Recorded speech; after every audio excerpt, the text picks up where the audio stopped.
ಚಾನಲ್ಗೆ ಸ್ವಾಗತ. ಎಲ್ಲರಿಗೂ ನಮಸ್ಕಾರಗಳು. ಗಣರಾಜ್ಯೋತ್ಸವದ ಈ ಒಂದು ಪ್ರಬಂಧದ ಭಾಷಣದ ವಿಡಿಯೋ ಇಷ್ಟವಾದಲ್ಲಿ ಪ್ಲೀಸ್ ನಮ್ಮ ಚಾನಲ್ಗೆ ಒಂದು ಲೈಕ್ ಮಾಡಿ, ಸಬ್ಸ್ಕ್ರೈಬ್ ಮಾಡಿ, ಶೇರ್ ಮಾಡಿ, ಕಮೆಂಟ್ ಮಾಡಿ ಅಂತ ಹೇಳ್ತಾ, ಮೊದಲನೇದಾಗಿ ಭಾರತವು ಪ್ರತಿ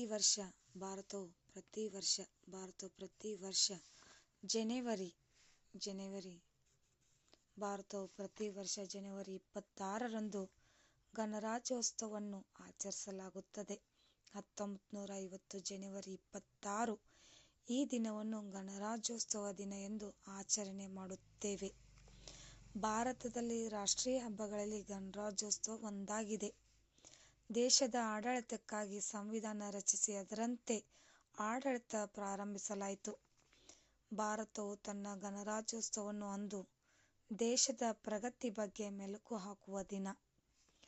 ರಾಷ್ಟ್ರಾಧ್ಯಕ್ಷರು ಭಾರತದ ಅಭಿವೃದ್ಧಿಗೆ ಸಂಬಂಧಿಸಿದ ಹೊಸ ವಿಚಾರಗಳನ್ನು ಜನತೆಗೆ ಸಂದೇಶವಾಗಿ ನೀಡುತ್ತಾರೆ. ಗಣರಾಜ್ಯೋತ್ಸವ ದಿನ ಸಾರ್ವಜನಿಕರ ಸ್ಥಳಗಳಲ್ಲಿ ರಾಷ್ಟ್ರಧ್ವಜಾರೋಹಣ ಮಾಡುತ್ತಾರೆ.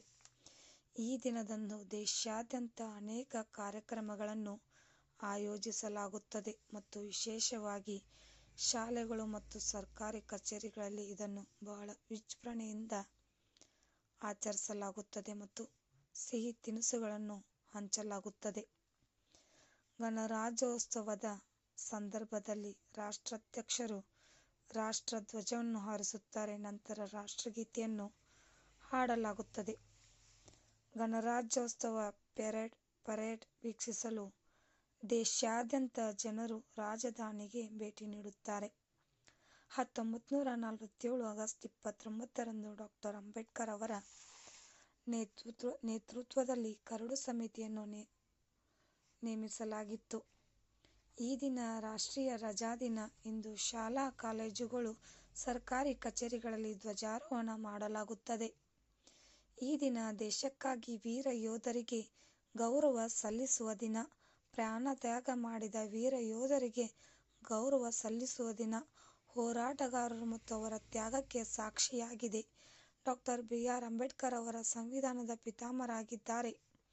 ಶಾಲಾ ಕಾಲೇಜುಗಳಲ್ಲಿ ವಿದ್ಯಾರ್ಥಿಗಳಿಗೆ ಜಾಗೃತಿ ಮೂಡಿಸಲು ಈ ದಿನದಂದು ವಿವಿಧ ಕಾರ್ಯಕ್ರಮಗಳನ್ನು ನಡೆಸುತ್ತೇವೆ. ರಕ್ಷಣಾ ಸಿಬ್ಬಂದಿ ಮತ್ತು ನಾಗರಿಕರಿಗೆ ವಿವಿಧ ಶೌರ್ಯ ಪ್ರಶಸ್ತಿಗಳನ್ನು ನೀಡುವ ದಿನವೂ ಆಗಿದೆ. ನಾವು ನಮ್ಮ ರಾಷ್ಟ್ರಧ್ವಜದ ಮಹತ್ವವನ್ನು ಅರಿತುಕೊಂಡು ಬದುಕುತ್ತೇವೆ. ಇದು ದೇಶಭಕ್ತಿಯ ಭಾವನೆ ಮತ್ತು ರಾಷ್ಟ್ರೀಯತೆಯನ್ನು ಅನುಸರಿಸುವ ದಿನವಾಗಿದೆ. ಇಂದು ದೇಶದ ಎಲ್ಲ ನಾಗರಿಕರಿಗೆ ಪಾಲಿಸಬೇಕಾದ ಕೆಲವು ಮೂಲಭೂತ ಕರ್ತವ್ಯಗಳನ್ನು ಸಹ ಸ್ಥಾಪಿಸುತ್ತೇವೆ. ಭಾರತದ ಗಣರಾಜ್ಯೋತ್ಸವವು ತಮ್ಮ ಸ್ವಾತಂತ್ರ್ಯ ಹೋರಾಟಗಾರರಿಗೆ ಮತ್ತು ಅವರ ತ್ಯಾಗಕ್ಕೆ ಸಾಕ್ಷಿಯಾಗಿದೆ. ಮತ್ತೊಮ್ಮೆ ಎಲ್ಲರಿಗೂ ಗಣರಾಜ್ಯೋತ್ಸವದ ಶುಭಾಶಯಗಳು. ಮಾತನಾಡಲು ಅವಕಾಶ ನೀಡಿದ ಎಲ್ಲರಿಗೂ ಧನ್ಯವಾದಗಳು. ಜೈ ಹಿಂದ್, ಜೈ ಭಾರತ್.